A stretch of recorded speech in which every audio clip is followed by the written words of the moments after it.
Saudações, bem-vindos a mais um podcast. Meu nome é Ana Vitória Magalhães, eu sou a criadora do programa Ocean Immersion, uma escola de liderança jovem pelo oceano. No nosso podcast de hoje, eu tenho convidadas muito especiais que trabalham com um tema nada comum e super necessário. Hoje eu vou falar com as meninas do Futuro Possível. Elas são 5 meninas que têm uma plataforma de pesquisa, tradução, comunicação e narrativas regenerativas.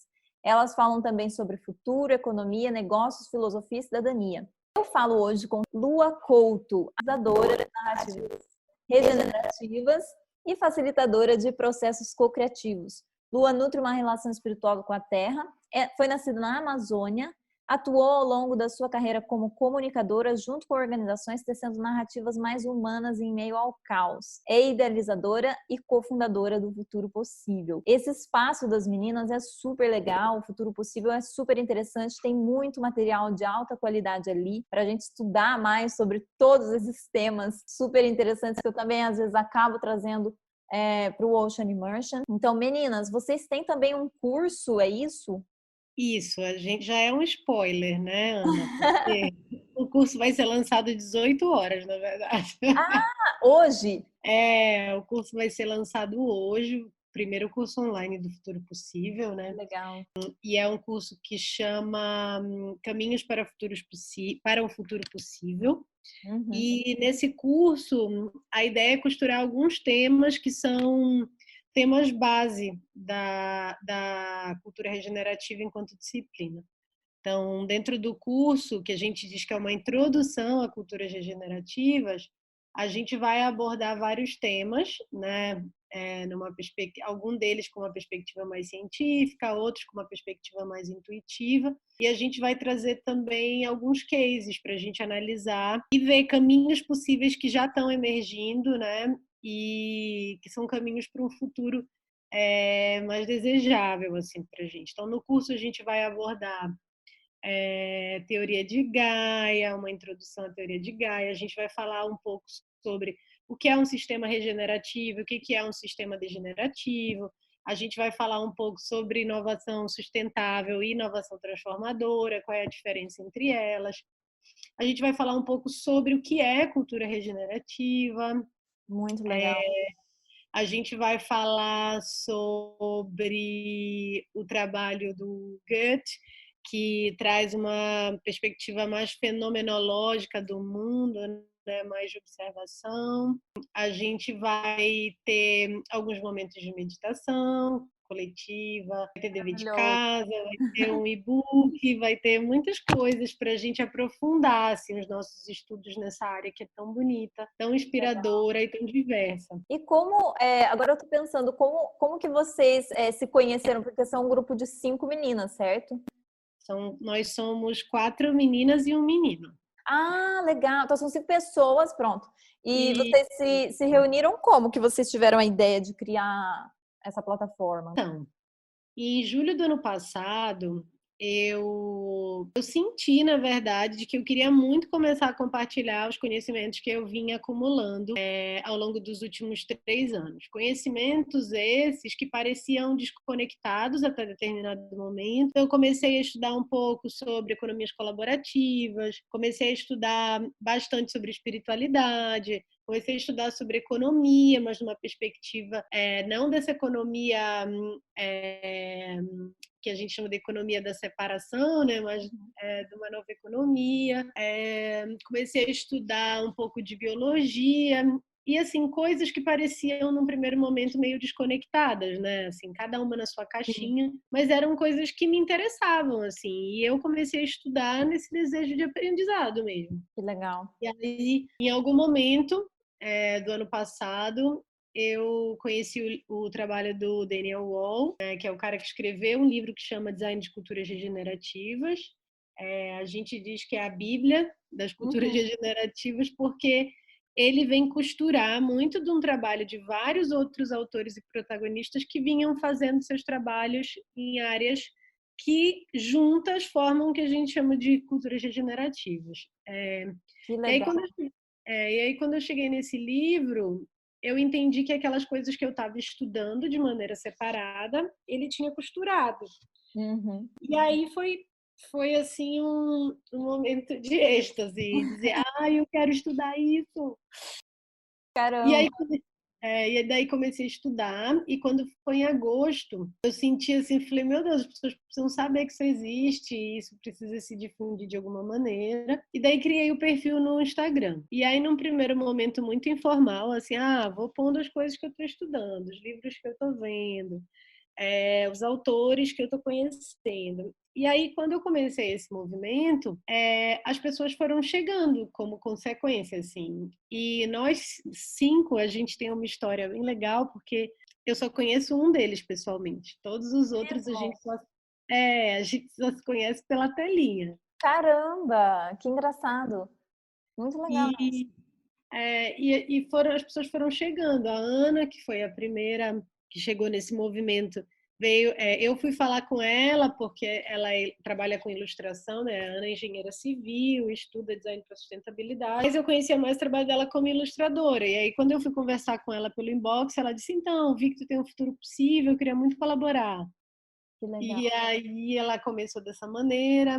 Aí ela disse: olha, esse trabalho é muito legal da Maria Clara, que tem um projeto que chama This Is Not the Truth, que também fala sobre movimentos emergentes. E aí fui falar com a Maria Clara também quis vir somar. Aí a Maria Clara trouxe o Lucas, que é sociólogo, e ele veio nesse movimento. E a Thaís tinha acabado de voltar da Schumacher College, mandou uma mensagenzinha no inbox, assim, posso colaborar e tal, eu sei esses temas, acho que poderia somar. E aí a gente se reúne e começa a se entender como uma pequena comunidade, sabe? Sim.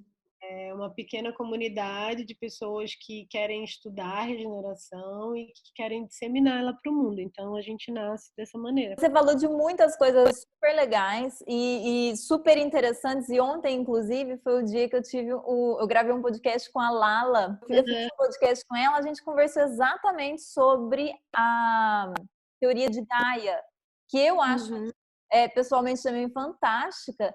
E eu cheguei a estudar isso também. Eu queria que você explicasse um pouquinho como é que a teoria de Gaia ela se relaciona com essa cultura da regeneração regenerativa, certo?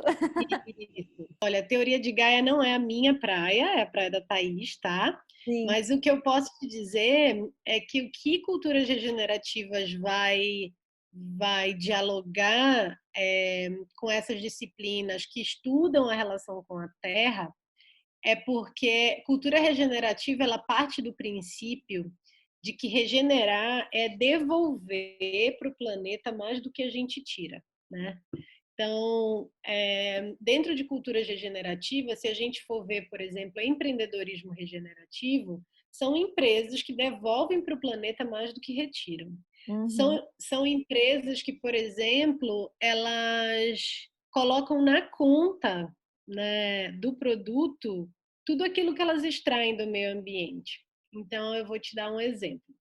Tem uma empresa que produz chamate que chama Guayaki. A Guayaki ela é um exemplo excelente de uma empresa que tem uma visão regenerativa. Por exemplo, mais recentemente eles têm feito uns estudos para entender que a chuva que cai na terra onde eles plantam o chá, chamate, né, a planta do chamate, no lugar onde eles cultivam esse insumo, né, do produto deles, essa chuva ela vem de algum lugar. Essa chuva ela vem de onde? O que são esses rios aéreos? De onde eles vêm? Essa comunidade, de onde vêm os rios aéreos? Como é que eu, enquanto empresa, posso incluir a chuva como na minha conta, né, de produto, e como é que eu invisto naquela comunidade para que ela continue a ter árvores, que ela continue a ter biodiversidade, para que isso não impacte ou reduza a chuva, porque isso impacta no meu produto também. Então, o que essas empresas que a gente entende como empresas regenerativas, elas têm no radar é que tudo parte de um lugar de um sistema interconectado, né? Então, para eu ter água caindo do céu no terreno onde eu planto ou eu colho aquilo que é o meu produto, isso me conecta com uma outra região que tem um outro contexto, como é que eu posso colaborar com essa região e com esse contexto também. Então, quando a gente vai falar não só de teoria de Gaia, mas de outras disciplinas que partem desse lugar da ecologia profunda, né, da relação com a Terra, culturas regenerativas vai mergulhar nesse lugar para tentar entender essa interconexão, para tentar entender essa outra narrativa, que é uma narrativa do interser, né, do interser com tudo que existe. Ela vai também tentar compreender como essa conexão não é só uma conexão utilitária com a natureza, mas é uma conexão também psicológica, uma conexão espiritual, assim. Você vai ver muitos dos autores, inclusive no próprio livro do Daniel Wall, ele tem um capítulo que fala sobre espiritualidade. Quando a gente vai se relacionar com a natureza em profundidade, a gente vai chegar nesse lugar do espiritual de uma maneira ou de outra. Então, por exemplo, eu estou com esse livro aqui, que é o livro que eu estou lendo, que chama Terra Viva, é um livro de um autor que chama Stephen Harding. Ele vai trazer também essa perspectiva, ele vai trazer teoria de Gaia, ele vai trazer ecologia profunda, ele vai trazer alguns estudos nesse sentido que levem a gente a desenvolver uma outra relação com a Terra, que não é uma relação só de olhar para ali e achar que são objetos que servem a gente enquanto seres humanos, somos o centro da existência, sabe? Mas como a gente é parte desse tudo. E achei muito legal tudo isso que você trouxe, inclusive me fez lembrar uma discussão que eu tive, inclusive, essa semana, né? Eu conversei com uma amiga minha e eu falei, olha como são estranhas as palavras que a gente usa para se referir à natureza muitas vezes, né? A gente fala explorar a natureza, e a gente fala isso o tempo inteiro. Então, assim, isso sai da boca das pessoas, às vezes, em palestras sobre meio ambiente, de tão maluca que ficou a coisa, a gente realmente aprendeu a olhar para a natureza dessa forma, né? Isso dentro desse sistema que ainda é economia linear. Então, você trouxe uma visão super diferente, que é a visão de, justamente, empreendedorismo regenerativo. Eu nunca tinha ouvido falar, porque eu sempre me centro muito também, estudo muito sobre empreendedorismo social, empreendedorismo socioambiental, mas essa questão do regenerativo, eu adorei escutar e com certeza também é um tema que vou estudar mais daqui para frente também. O que você me falou também me fez lembrar muito do ciclo da água, que é algo que eu trago também nos cursos do Ocean Immersion, exatamente, para que as pessoas se reconectem de forma mais profunda também com o oceano, com a água, porque isso tudo é a natureza e é vida, né? Eu queria que você falasse um pouquinho dessa visão que a gente tem hoje, né, de economia linear, porque muitas vezes a gente olha para a natureza e vê ali um recurso, olha, mais uma palavra estranha, né? Um recurso, ou seja, uma coisa que a gente pode tirar a hora que a gente quiser e que não vai devolver. Então, assim, de que forma será que a gente tem que transitar agora? Talvez seja esse um momento de trânsito, não sei, né? Porque agora o mundo está de ponta cabeça, de uma certa forma. Será que esse momento de agora poderia ser um momento de transição para uma nova economia? Cara, essa pergunta de R$1 milhão, né? Tá, então eu vou começar antes de responder essa pergunta no final. Tá, o que a gente em por que chama culturas regenerativas? Porque primeiro a gente precisa entender que existe uma disputa de narrativa, né? Então, assim, a gente vem de uma narrativa de separação que começou ali por 1880, quando a gente decidiu que a gente ia dividir tudo em partes e analisar cada parte separadamente, e que o todo seria a soma dessas partes, né? Ou quando a gente decidiu ali também que a gente ia adotar uma visão racional acima de qualquer outro tipo de inteligência. Sim, isso foi muito bom para o desenvolvimento científico, né? A gente pôde evoluir cientificamente em diversos aspectos com essa visão objetiva. Só que essa visão objetiva, ela também levou a gente para uma economia que é a economia do crescimento e desenvolvimento a qualquer custo, né? E essa economia do desenvolvimento e do crescimento a qualquer custo, ela trouxe a gente para onde a gente está hoje, né? Que é uma visão de mundo baseada na separação, na competição, na escassez, nessa visão de que a natureza ela existe num processo de servir a nós enquanto comunidade humana. É importante dizer também que nesse período a gente definiu o que queria dizer humanidade, o que queria dizer esta palavra humanidade, né? Sim. Então, cabe falar várias coisas aqui, mas a gente vem de uma visão eurocêntrica, colonial, né? Todas essas coisas sobre a nossa psique, a nossa mente. Isso, ao longo de todos esses anos, ele construiu um alicerce de valores para a gente que criou todas essas ideias dentro da nossa cabeça, né? De que a natureza está lá fora, é um bando de planta, que eu posso me relacionar com ela como se ela fosse uns objetos. Quando é do meu bel prazer, eu vou lá, tiro isso e uso. E não sou boa de medir impactos, não sou boa de pensar a longo prazo. E a gente vai sempre nisso. PIB está crescendo, tá tudo Tá certo. tudo ok. Enquanto o PIB está crescendo, nosso sistema está no equilíbrio dinâmico para o qual ele foi projetado. Só que o que acontece é que a economia decidiu, em algum momento, que a natureza não entrava na conta, né?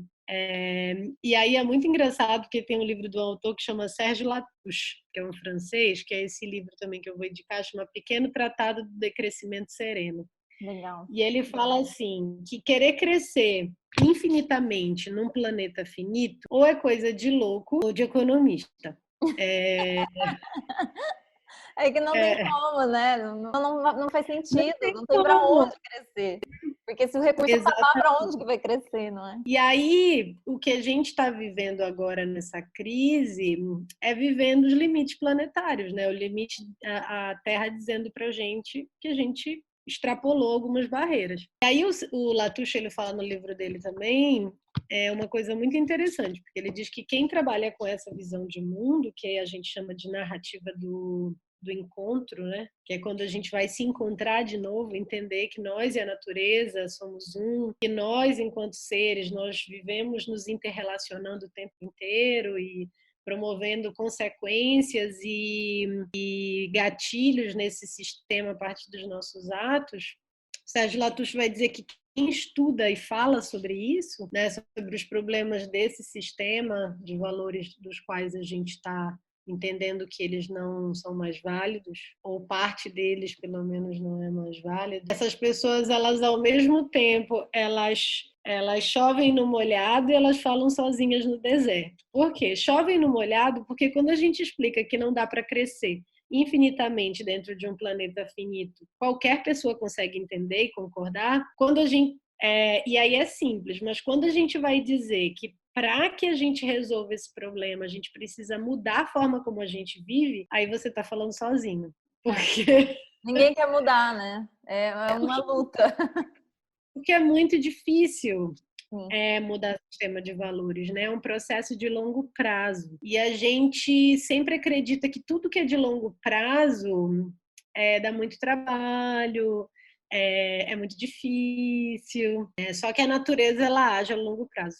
Então, se tem um ensinamento que a gente pode tirar dela, ela gosta, ela é lenta.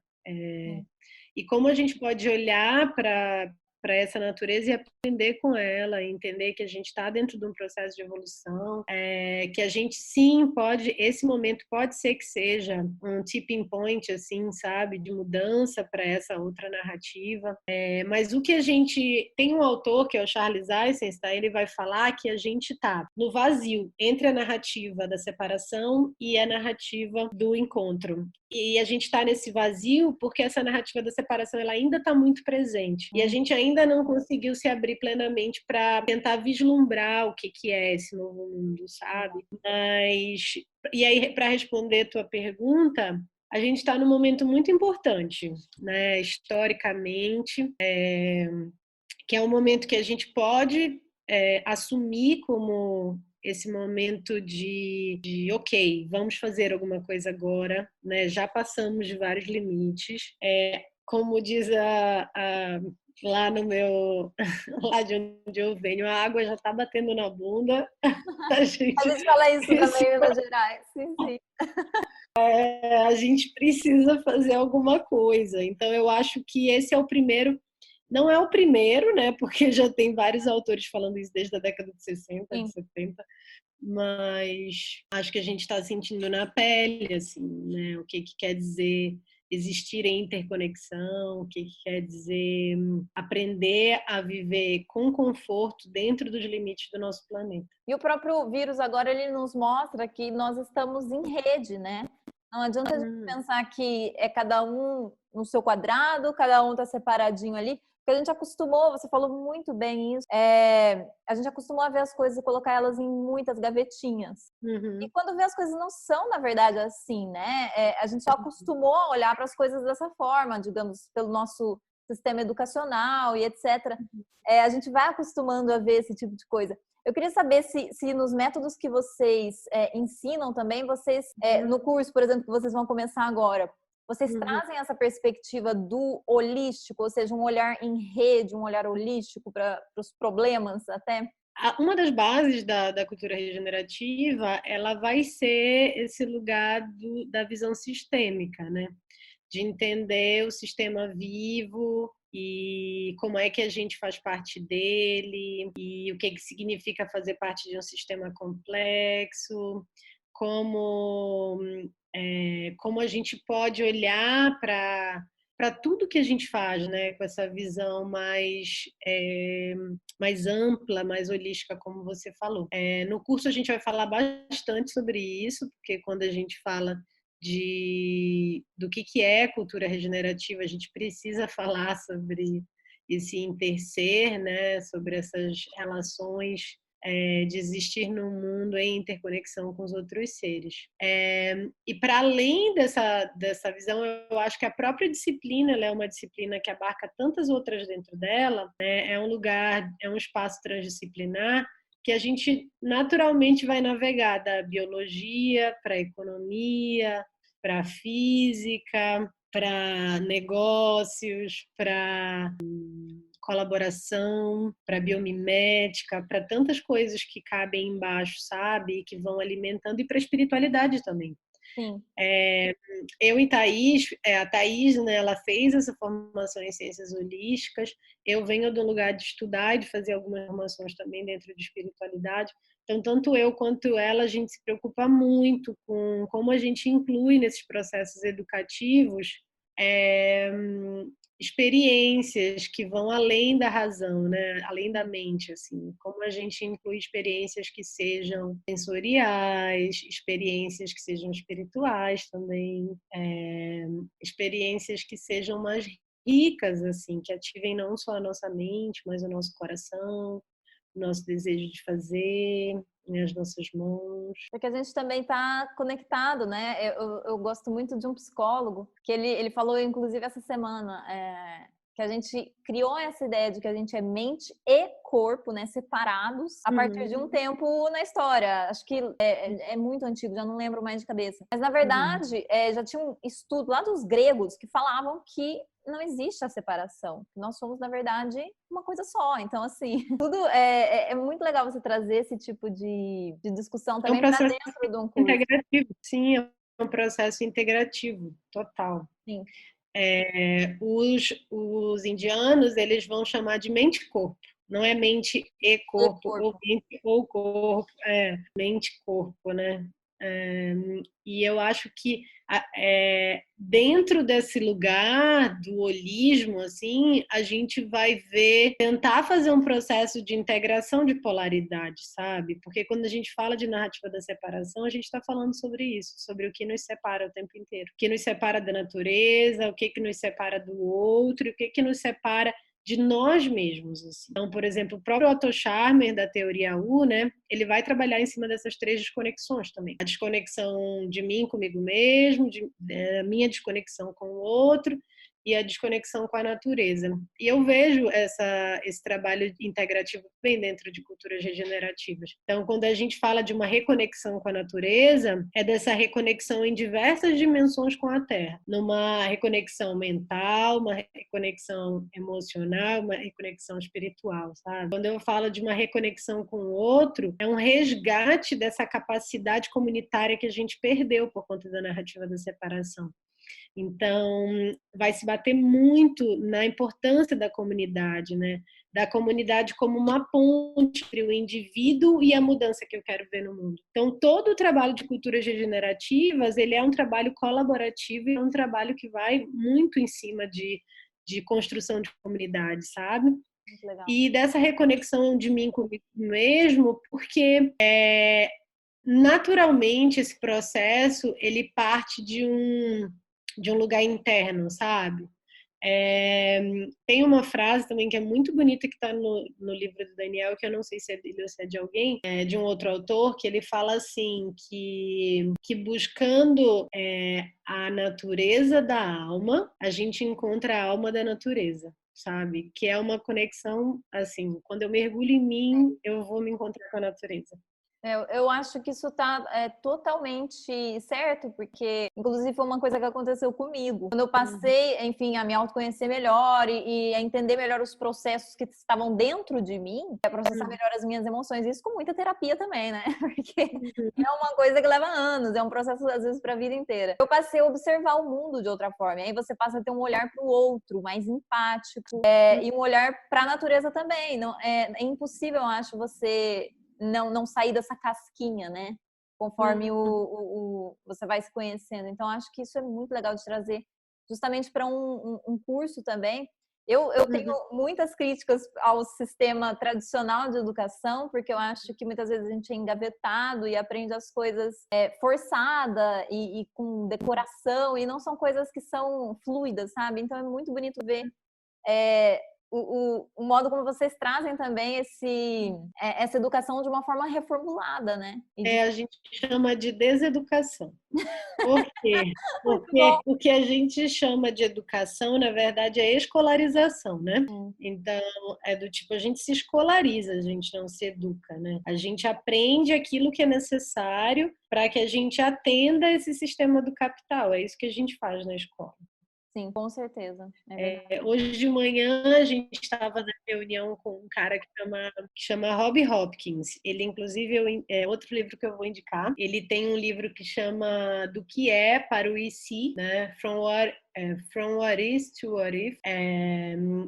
O livro do Rob Hopkins, o What Is to What If, ele vai, na verdade, aqui um pouquinho, Hopkins, que chama Transition Town. E ele trabalha muito com essa questão da resiliência comunitária, né? Como é que a gente cria comunidades intencionais para viver a partir de um outro paradigma. E aí, durante a reunião com ele estava falando assim sobre como as escolas elas têm a capacidade de matar a criatividade das crianças, né? A capacidade de imaginação. Sim. E aí você falou sobre isso, eu me lembrei dele falando sobre isso essa manhã também.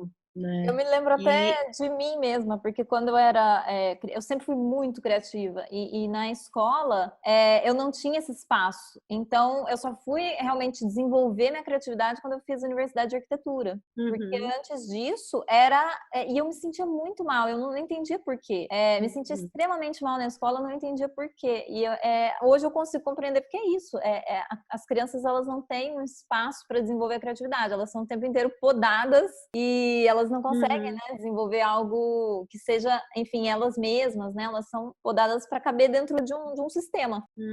E essa capacidade imaginativa que é tão escassa para a gente, né? Porque a gente desaprendeu, é algo que a gente já nasceu sabendo e que a gente foi desaprendendo. Ela é muito importante para esse momento de transição, porque quando a gente pede para as pessoas imaginarem um futuro, né? Como é que vai ser o futuro a partir de agora?